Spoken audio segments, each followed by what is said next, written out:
부장, 이사에서 부장에 보면은 이제 스불론 땅하고 납달리 땅이 나오죠. 그 부장 일절에 보면, 전에 고통받던 자들에게는 흑암이 없으리로다.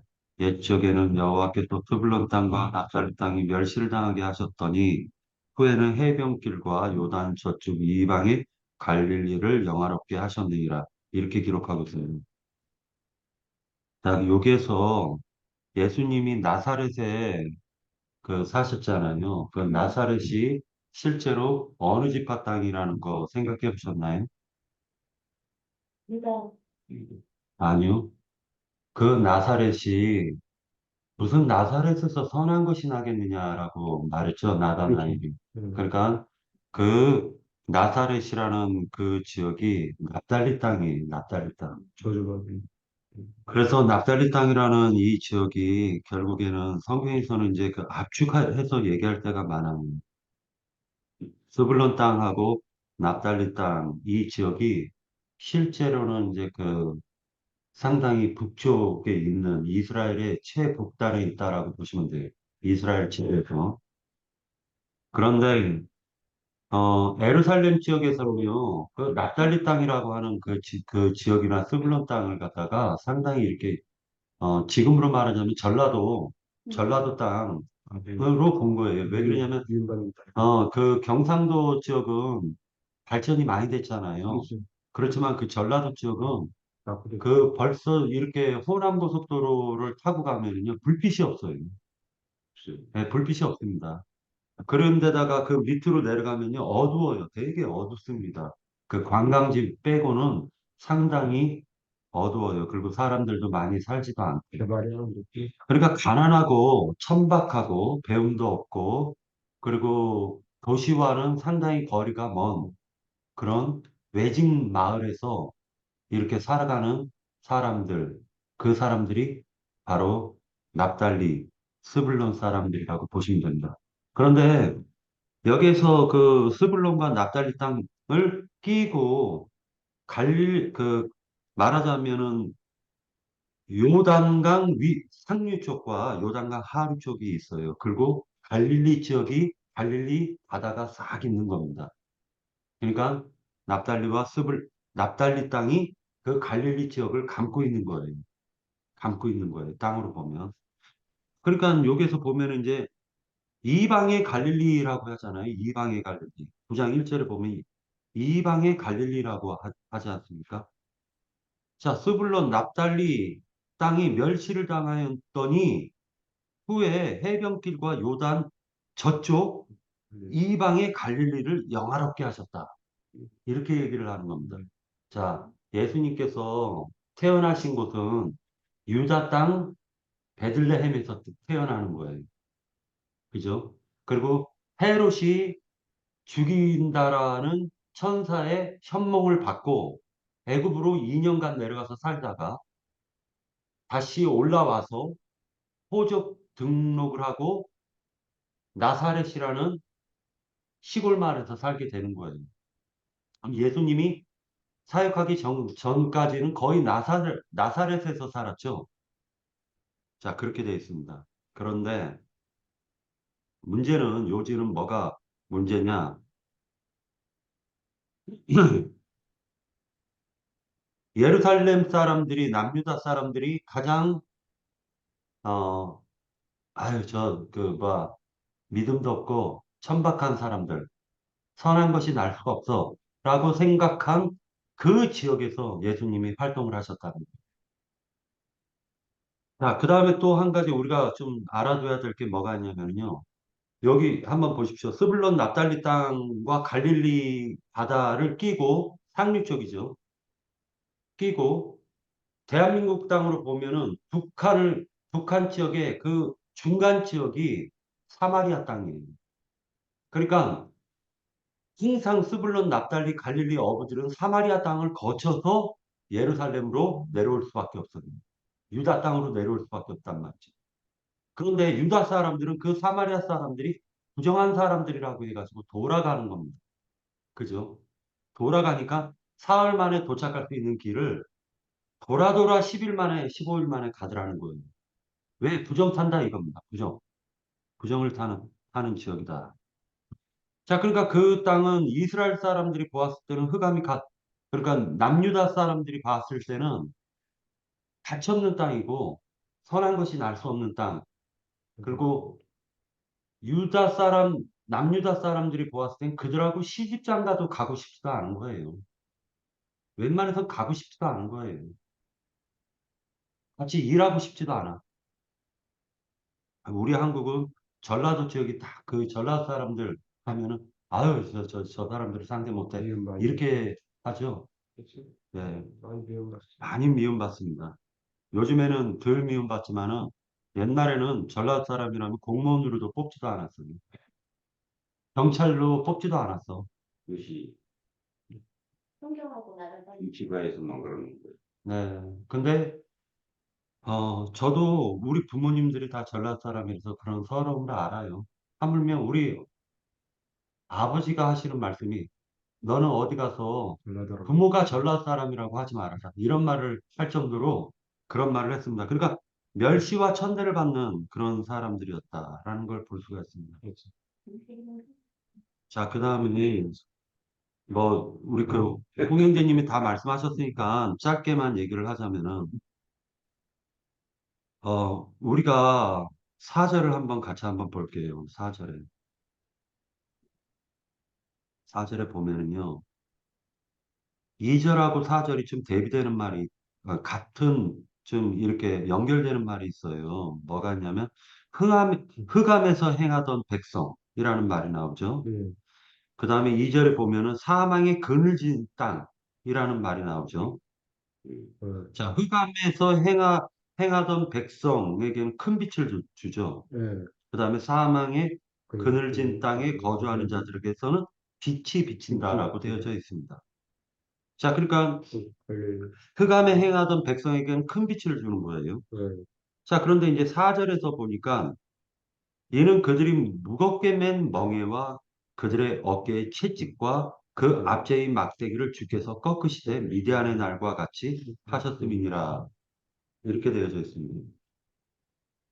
미디안의 날이라고 하는 것은 성경에는 사실은 없어요. 이 미디안 지역이라는 건 어디냐면은 사우디아라비아예요. 사우디아라비아.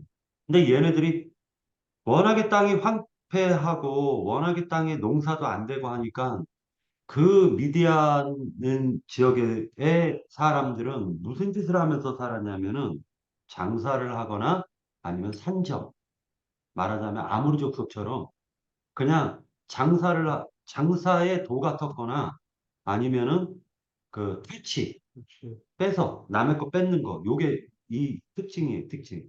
이게 지금의 현재의 사우디아라비아 지역이에요. 그래서 시나이 반도 애굽에서 이스라엘까지 넘어올 때에 그 시나이 반도 있지 않습니까? 시나이 반도 바로 옆이 미디안 지역이에요. 그래서 모세가 미디안 지역에 피신했죠. 그러고 나서 미디안의 장로 이드로 미디안에서 시브라와 결혼을 했지 않았습니까? 모세가 시브라와 결혼을 했는데 그 시브라의 장인이 이드로란 말이에요. 이드로. 그래서 그 이드로도 제사장이죠. 네, 지금 그래서 실제로 넘어왔었던 거는 그 시브라 이드로가 계급 체계를 만들어주죠. 그러니까 모세가 그걸 좋게 여겨가지고 받아들였죠. 그러니까 세상의 종교 체계를 받아들인 거예요, 모세가. 그래서 목사, 장로, 장로도 대빵장로, 쫄따구 장로, 대빵장로, 평장로, 이렇게 나누고, 권사도 대빵권사, 평권사. 또 큰 교회는 그렇게 돼 있어요. 그리고 권사 되려면 기본 얼마? 3천만 원. 이거 딱 기본이야. 장로 되려면 뭐 몇 억은 쏴야 돼요. 이게 큰 교회는 그렇게 돼 있어요. 그렇게 됐어요. 자, 예, 그런 게 다 있습니다. 자, 그러니까 이제 이런 예, 써야 됩니다. 써야지 3천만 원 들고 가지 않으면 그 권사도 안 시켜줍니다. 저는 300만 원 들여서 건사 됐었는데. 거기는 이제 좀 적은 거. 예, 사람이 한 2만 명 되는 데서는 막 3천이 뭡니까? 커미션이 더 붙어요. 그리고 파워도 상당히 세고. 네, 커미션이 더 붙는 것입니다. 훈련은 없다는 얘기 들어가고. 자, 그 다음에 기본이 아까 나왔잖아요. 기본. 그 기본이 미디안의 날이라고 했는데 그 기본은 베냐민 사람이에요. 근데 이 기본이라는 이 사람이 미디안을 갖다 이제 꺾어버렸지 않습니까? 그 전까지 어떤 사사 시대 때는 어떤 일이 있었냐면 항상 미디안에 농사를 지면 뺏겨버리고 갑질을 당하는 거예요. 그렇지. 모든 것을. 그리고 우리 인생살이가 어떻게 돼 있냐면은 하나님을 믿는 그리스도인이 세상을 바라보게 되면은요. 세상 바라보기 마음이 세상으로 뺏겨버리면은요. 뺏기게 돼 있어요. 미디안 족속이 그때 밀고 들어오게 돼 있습니다. 우리가 인생사를 곰곰이 생각해 보십시오. 마음이 세상 가운데로 딱 가는 순간 미디안 족속들이 벌써 준비를 하고 침범을 할 계획을 짜고 있다라고 보시면 돼요. 성경에서는 뭐라고 분명히 얘기하고 있냐면 사람의 몸과 육, 육신이라는 것이 있고 육이라는 게 있고 그 다음에 혼이라는 게 있고 영이라는 게 있습니다. 인간은 그렇게 돼 있어요, 구조가. 그런데 이 혼이 육으로 그 혼의 생각이 육으로 딱 빠져버리면 미디안이 벌써 작동이 된다는 거예요. 그렇지. 이 미디안의 날이라는 건 기브온이 대파를 한 날이에요.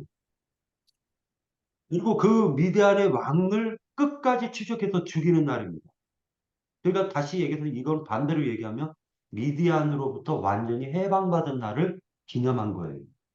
그럼 영적으로 우리에게 대비를 할 때는 우리가 육신을 바라봤던 나의 마음의 혼이 마음이 하나님께로 돌이켰다라는 뜻이 되는 거예요.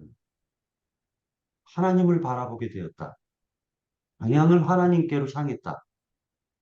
라고 보시면 됩니다.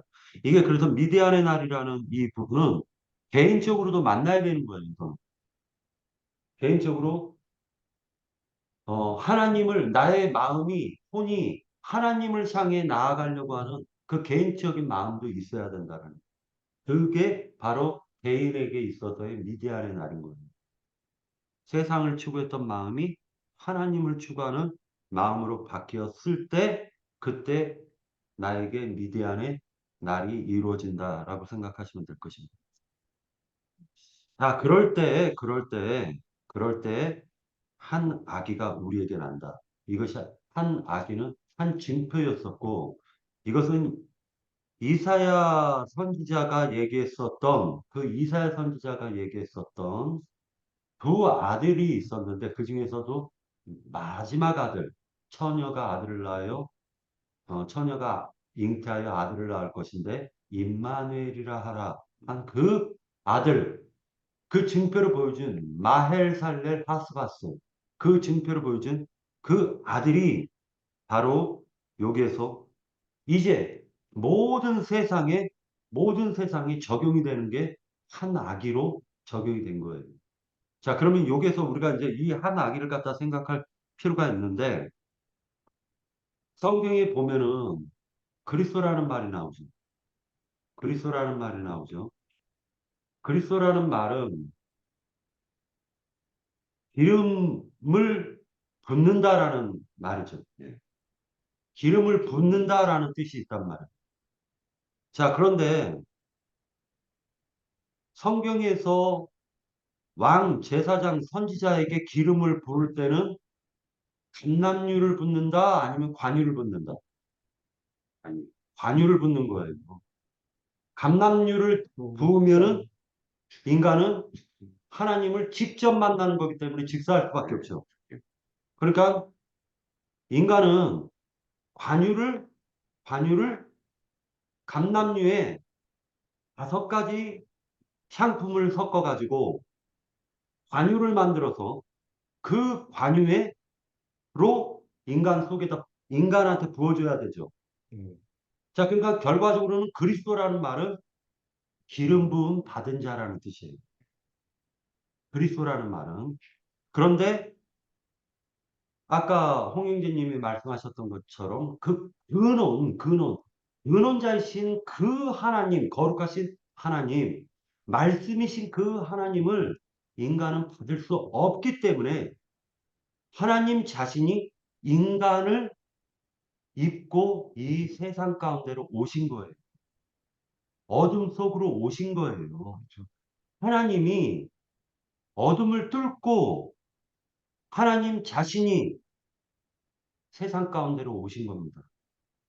그 하나님을 세상 가운데로 오신 그 하나님을 우리들이 볼 수가 있게 되었는데 그것이 바로 인자 예수 그리스도였던 거예요.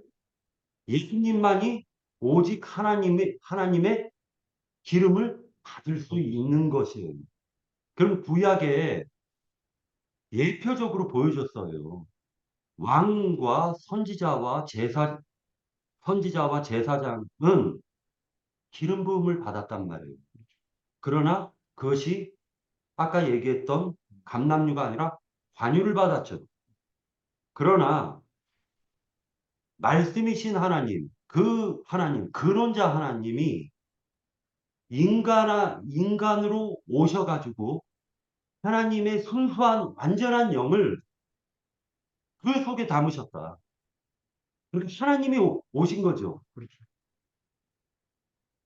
우리들은 죄 가운데서 태어나지만은 예수 그리스도께서는 죄와는 아무 상관도 없는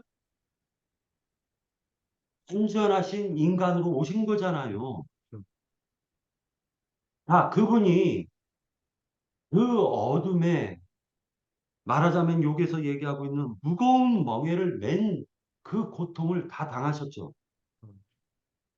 어깨에 채찍을 맞으셨죠. 그분만이 미디안의 나를 완벽하게 꺾을 수 있는 거죠. 흑암 가운데 행했던 백성을 그분만이 긍휼히 여기실 수 있는 거죠. 그분이 한 아기로도 오셨고 영원하신 아버지도 되시고 그분만이 평강의 왕으로 등극하실 수가 있는 것입니다. 인자 예수까지도 예표죠. 인자 예수까지도 예표인 거예요. 인자 예수님까지도 12제자들에게 말씀을 3년 반 동안 했지만은 완전하지 않았죠. 그런데 그분이 이제는 죽고 장사되어 있고 그분이 완전하게 감람류에 5가지 성품을 완전하게 섞어가지고 이제 관유가 되신 분이 그분이죠. 그러니까 결국 구약 성경의 관유라는 것은 알고 보면 말씀이신 하나님이 인간으로 오셔서 모든 것을 채울하신 그 하나님이 이제는 그리스도 예수가 되어서 살려주는 영이 되어서 우리 심령 속에 관주로 부어주신다. 이것을 성경이 얘기해주고 있는 거예요. 그러니까 이사에서 9장에 있는 이 한 아기가 와서 그가 정사와 그리고 그가 매는 그 모든 것이 알고 보면 정사를 메었다고 하는데 우리의 허물과 죄를 메셨다라는 것을 알 수가 있죠. 한 아기가 정사를 메었다라고 하는데 그분은 허물과 죄를 메신 거죠. 그렇죠. 모사죠. 마귀는 그분을 상속자네 하고 죽였는데 그럼 자기가 그 상속을 다 받을 줄 알았는데 알고 봤더니 죽였더니 자기가 죽은 거죠. 그게. 전능하신 하나님이시죠. 그분만이. 자, 그분이 오셨습니다. 그 정사를 메고 이제는 완전한 정사죠. 정사와 평강을 메시고 이제 다윗의 왕자에 군림하시는 분. 그리고 그 나라를 만드셨습니다. 자, 이것이 바로 천국이에요. 그 천국에 지금 우리들이 부름받아 이곳에 온 것이고 그 천국은 그리스도를 머리로 한 교회, 살아 그리스도를 영접한 성도들의 모임이 천국이었던 거예요. 자, 이제, 마지막 7절을 보도록 할게요. 7절에 보면은 하반부에, 하반부에, 만군의 여호와의 열심히 일을 이루시리라. 만군의 여호와의 열심히. 인간의 열정과 인간이 믿는 믿음으로 된 것이 아니라 이 일은 만군의 여호와의 열심으로 이루어졌다.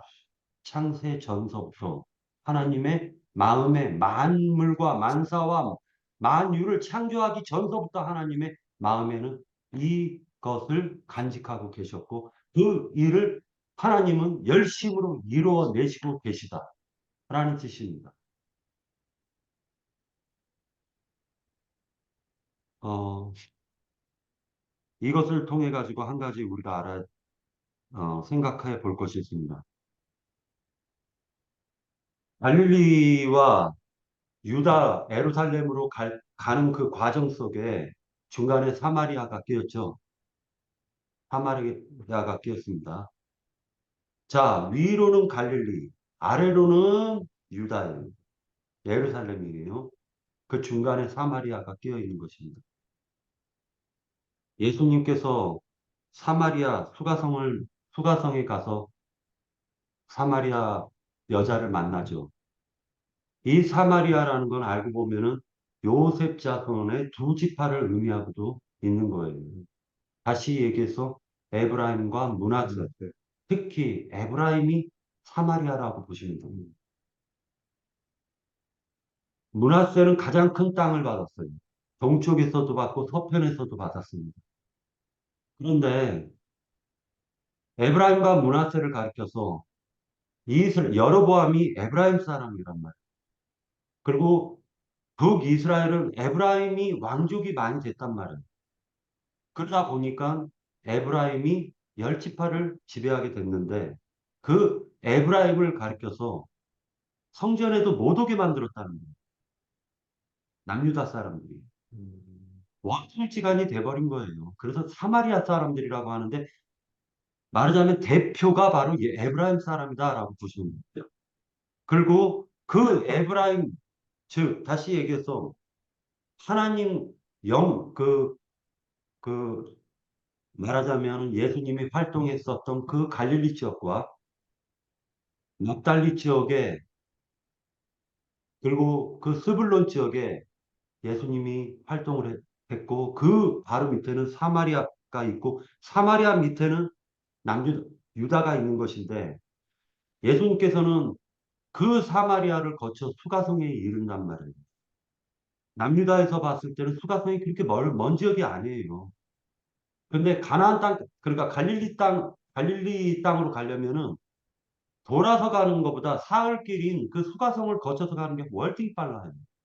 자, 그 수가성이 어디냐면 바로 출애굽해서 축복과 저주를 받았던 에발산과 그리심산이 있는 그 가운데 지역이 수가성이에요. 수가성이 거기에 있는 것입니다. 우리 마음이라는 것이 세상을 향해서 세상을, 세상과 결탁이 되어버리는 순간 미디어는 전쟁 준비를 척척하고 있는 것입니다. 그리스도인이라는 것은 비록 내가 몸을 입고 이 세상을 살아가고 있다 할지라도 예수님과 함께 죽, 죽었다라는 생각을 해야 돼요. 그러나 옛사람은 여전히 살아서 물고기 육지로 나오면 팔딱거리면서 뛰듯이 옛사람 팔딱거리면서 뛰죠. 그러니까 하나님이 그렇게 하셨죠. 다윗이 다 이스라엘 땅 전체를 점령했죠. 그래서 하나의 왕국을 만들었죠. 그러나 여전히 블레셋이 있었고 여전히 암몬 시돈이 있었습니다. 도로도 있는 거예요. 이 주변에 다 있는 것입니다. 다윗이 잘못을 하면 그들이 다시 창칼을 뽑아버리죠. 그러나 다윗이 하나님께 굴복하면 그 주변에 있는 모든 이방 나라들은 오히려 다윗에게 말하자면 갖다 바쳐요. 그럼 이건 뭐를 얘기하는 겁니까? 우리가 하나님과 하나님 편에 완전하게 서면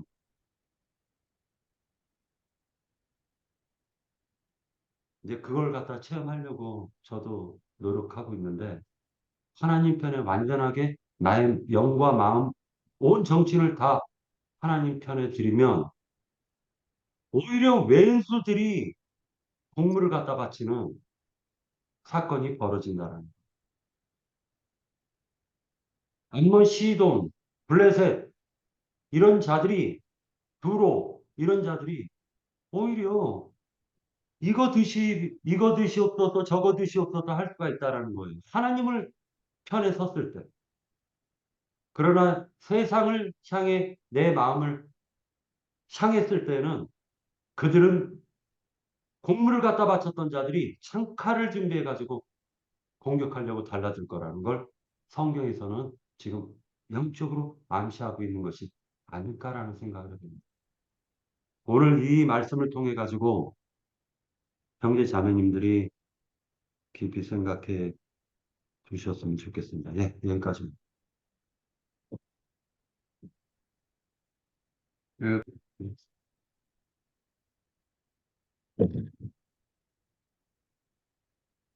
오늘 그 말씀 중에 보면 3절에 보면 추수하는 즐거움, 팔찌문을 나눌 때의 즐거움이 그러니까 이 아이가 하나 오셔가지고 아이로 오셔서 우리에게 주실 것을 크게 두 가지로 이제 말씀해요. 그 나라를昌盛하게 하고 어떤 기쁨을 대해 주실 것이다라고 이런 말씀이 있고 7절에 보면 그 나라를 굳게 세우고 지금 이후로 영원히 정의와 공의로 그것을 보존하실 것이다라고 이렇게 말씀을 해요. 그런데 이 보존을 하나님의 열심으로 이룰 것이다라고 말하는데 이 하나님의 나라의 어떤 정의와 공의에 대한 내용은 우리가 이제 내일 월요일 중집회에서 또 볼 창세기 18장에도 보면 아브라함의 강대한 나라가 되고 천하 만민이 그런 말미암아 복을 받게 될 것이 아니냐. 내가 그 지식과 근속에 명하여 여호와의 도를 지켜 의와 공도를 행하게 하고 이렇게 말씀을 해요. 그러면 그 나라의 어떤 공도와 오늘 말씀해 보면 정의와 공의 이런 것들을 이렇게 말씀을 해요. 그래서 우리가 아까 앞선 정거에서는 추수하는 즐거움을 얻기 위해서는 씨 뿌리고 그래서 가꾸는 어떤 수고로운 이런 어떤 거에 참여하는 거 이것이 이제 전제가 되어야지 이제 추수하는 즐거움 그리고 군인으로서 목숨을 걸고 이렇게 싸움을 해서 이겼을 때 그 탈취물을 나누는 즐거움이 이렇게 참여 또 아니면 그 탈취물의 어떤 나눔에는 또 어떤 후방에서 지원군으로서 이제 이렇게 조력하고 하는 사람들에 대해서도 이제 참여하게끔 하는 것이 우리 그 가나안 땅 탈취한 그 땅의 어떤 분배 이런 것들에 대해서 이제 우리가 말씀을 드리고 있는데요. 근데 이제 우리가 이 마태복음 20장에 보면 포도원의 품꾼들에 대한 말씀이 나와요. 20장 1절에서 쭉 나오는데 그걸 보면 천국은 마치 품꾼을 얻어 포도원에 들여보내려고 이른 아침에 나간 주인과 같다라고 말씀해요. 그런데 우리가 이 내용은 잘 알다시피 뭐 아침 이른 시간에 들어간 자나 3시에 들어간 자나 나중에 가장 늦은 시간 11시에 들어간 자들이 공평하게 한 데나리온을 주는 것을 보고 이제 그렇게 이제 그런 처분을 하죠. 그런 처분에 대해서 이른 아침에 들어간 사람들이 이제 불평을 합니다. 여기에 보면. 그래서 하나님 나라의 어떤 공평, 하나님이 이렇게 처분한 것이 그러면 인간의 눈으로 보면 이게 불평을 한다라는 것은 공평치 못하다라고 하니까 생각을 하니까 이게 불평을 하는 거 아니에요, 그죠? 그러면 사람이 생각하는 이 불평하는 사람들이 생각하는 공평과 하나님의 공평의 차이, 간격이 발생이 했잖아요. 그러면 이제 이 간격이 무엇인가를 우리가 한번 생각을 해볼 필요가 있는데 우리가 이제 단순하게 이제 이 포도원은 뭐 이렇게 교회다 이렇게 말씀만 이제 생각할 게 아니라 그거는 이제 당연한 것인데 우리가 그 시대상을 한번 생각을 해볼 필요가 이 이야기 스토리를 이제 이해를 하려면 그러면 그 당시에 포도원이라는 것은 그 시대 여기에 이 품꾼으로 들어가서 일하는 사람들에게는 포도원이 삶의 터전이에요. 여기에 포도원에 들어가서 뭔가 그 일꾼으로 쓰임을 받지 못하면 그들의 어떤 모든 가족들이 하루의 어떤 그 생활에 필요한 필요를 충당을 할 수가 없는 어떤 형편에 있는 자들이 여기에 품꾼들이에요. 그런데 이제 여기에 번역에 보면 뭐 놀고 있고 뭐 막 이렇게 종일토록 놀고 여기 서 있느냐 뭐 이렇게 책망하는 말씀처럼 나오는데 근데 거기 보면 7절에 보면 쓰는 이가 없습니다. 이렇게 말씀해요. 그러니까 품꾼으로 그러니까 아침 이런 시간에 품꾼으로 들인 사람은 뭔가 이 일을 잘할 것 같고 한 사람들을 품꾼으로 다 데려갔겠죠.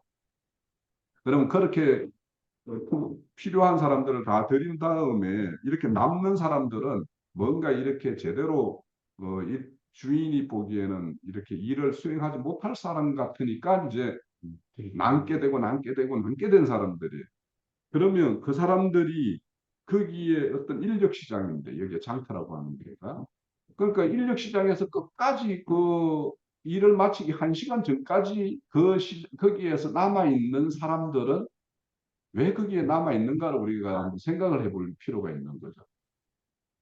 그러니까 자기가 빈손으로 들어갔을 때 그 어떤 가족들이 하루의 어떤 생계나 필요를 이렇게 그 식구들이 굶주리는 하루를 보내야 되는 어떤 이런 것을 생각하는 어떤 절박함에 이렇게 남아 있는 자들이라고 볼 수 있는 거예요.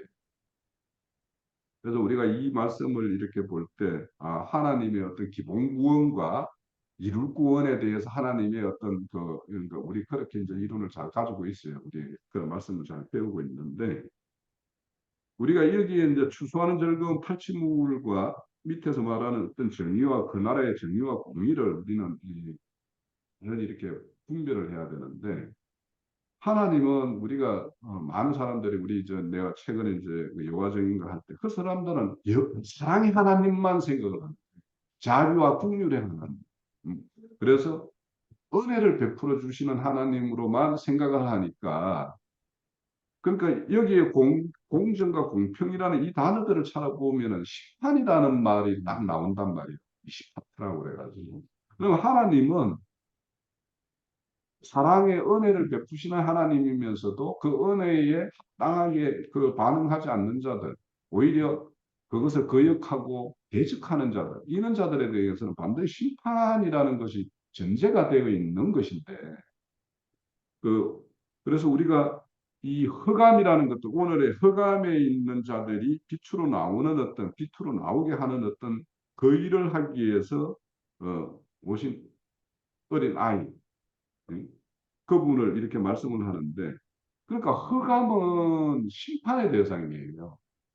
그리고 하나님의 어떤 빛에 화합된 자들에게는 하나님이 그들을 하나님의 어떤 영화로움에 참여케 하는 것이 이제 하나님의 비유인데, 여기 이 포도원 비유에서 봐봐요. 아침 이런 이렇게 사람과 가장 늦게 온 1시간 남짓 일하고 이제 품을 받는데 주인이 뒤에 온 사람들에게 품을 먼저 줘요.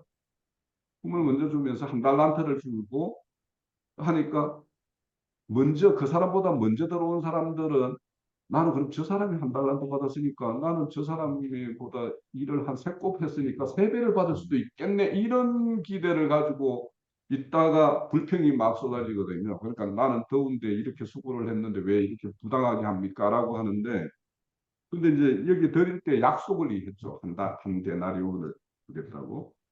그러면 여기 보면 내 것 가지고 내 뜻대로 하는데 너가 뭐 말이 많아? 이렇게 하는 말씀이 있어요. 여기 보면. 그냥 이 말을 보면 굉장히 오씨 가졌다고 막 유세하나 뭐 이렇게 할 수 있는 일이에요. 이게. 근데 이제 가만히 생각을 해보면 이 자들이 그러니까 불평하는 자들대로 말을 하면 더 주는 것이 아니라 자기가 한 달란트 받았으면 그 다음 사람은 0.7달란트, 뭐 0.6달란트 이렇게 주는 게 맞는 거야. 이 사람들의 말에 의하면. 그런데 다 한 데나리온씩 주면 사실은 자기 것으로 자기로 해서 손해보는 거는 누구냐면 이 주인이에요. 그렇죠. 그죠? 음. 그러니까 이것은 사실은 이 분들이 하는 수고로움이 하나님의 어떤 이 분배를 하는 것 보면 원적으로는 이제 여기에 모든 어떤 한 가족이 생활을 하는데 필요한 최소한의 단위를 공급해 주는 것이 하나님의 어떤 불평의 제일 첫 번째 기준이에요.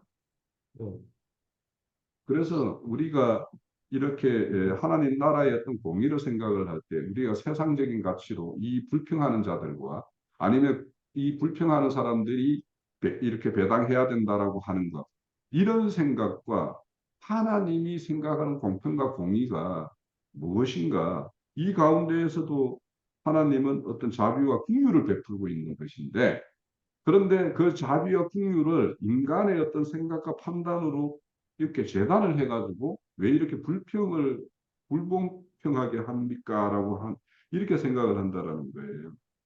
그런데 이제 그렇다면 뭐 그러면 천국은 뭐 그러니까 모든 사람이 한 데나리온이 받는 그냥 공평무사하고 차등이 없는 세계냐 하면 성경에는 또 다른 데는 또 다른 말씀이 있거든요.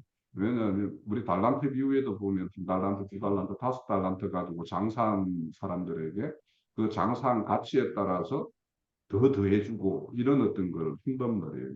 그러니까 우리가 이제 기본 하나님의 은혜로 받는 어떤 기본구원과 이룰구원이라는 차원이 따로 있다라는 것들을 우리는 기본적으로 알아야 되는데 이런 것들에 대해서 여호와의 증인들은 아마 인정 안 할 거예요. 그 사람들은.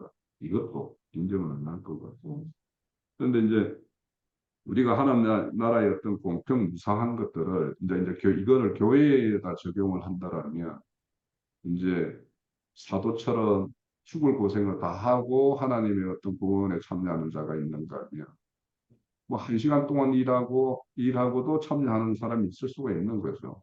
이게 이제 하나님의 어떤 부름을 받아가지고 그렇지만 그것이 그 끝이냐 하니 그게 아니다라는 거예요. 그 사람이 와서 이 추수와 탈취물을 나누기 위해서 그러면 이 탈취물을 나누기 위해서 그 1시간을 일을 할때 그러면 이른 아침에 들어온 일꾼이 1시간 일을 할 때 그 1시간의 어떤 생산량하고 마지막에 이렇게 들어온 1시간 남은 시간에 들어온 사람이 그 일을 해서 주인의 어떤 마음을 사기 위해서 1시간을 쓰는 이 시간이 있겠냐.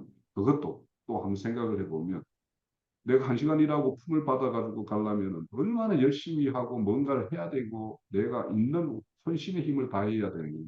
그래서 오늘 말씀 중에 추수하는 즐거움과 탈취물을 나누는 때 그 즐거움을 생각을 할 때 우리는 어떤 수고로움과 또 얼마나 치열한 어떤 생명을 걸고 하는 어떤 군인들의 어떤 싸움에서 이김에 의해서 이제 탈취물을 나누는데 그런 어떤 치열함 가지고 이렇게 사는 건가 이런 것들을 우리가 다 생각을 하면서 하나님 나라의 어떤 공의와 정의 하나님의 어떤 은혜로 주는 차원 이런 것들을 함께 이렇게 생각해야지 하나님 나라의 어떤 정의와 공의를 이해할 수 있지 그냥 인간의 생각 또 그냥 하나님은 만사가 막 그냥 은혜로서 막 누구에게나 똑같이 해주는 어떤 그런 분 이런 걸로 이해를 하면 하나님 나라의 어떤 공의와 정의를 굉장히 크게 오해한 것이다. 그래서 오늘 그 포도원 품꾼들에 대해서 주인이 처분하는 것들에 대한 내용 이런 것은 기본은 하나님의 나라는 하나님께서 베푸시는 은혜로 되는 것이 기본 바탕이지만 거기에 참여한 자들이 이러한 수고한 만큼 또 다른 어떤 분배와 그런 것이 있다는 것을 우리가 잘 알아야지 하나님의 어떤 심판과 공의 뭐 이런 것들에 대해서 우리가 잘 이해를 가지는 것이 아닌가 싶어서 말씀드립니다. 내일 말씀드릴 부분 좀 땡겨서 말씀드리겠습니다. 장로형제님 늦게 참여를 하셨는데 오늘 그 박영재가 애초에 어디를 간다고 그래가지고 제가 이제 이렇게 이 시간을 이탁을 받아가지고 오늘은 제가 이 자리를 좀 이렇게 지키고 있습니다. 꼭 이사야서 우리가 9장의 말씀 전반부 1절에서 7절까지 말씀을 나누었는데 형제님 뭐 혹시 주실 말씀 있으시면 저희들 듣고 마치겠습니다. 네, 난 너무 늦게 참여해서 뭐 참여할 말 목소리가, 아, 네. 목소리가, 없고요.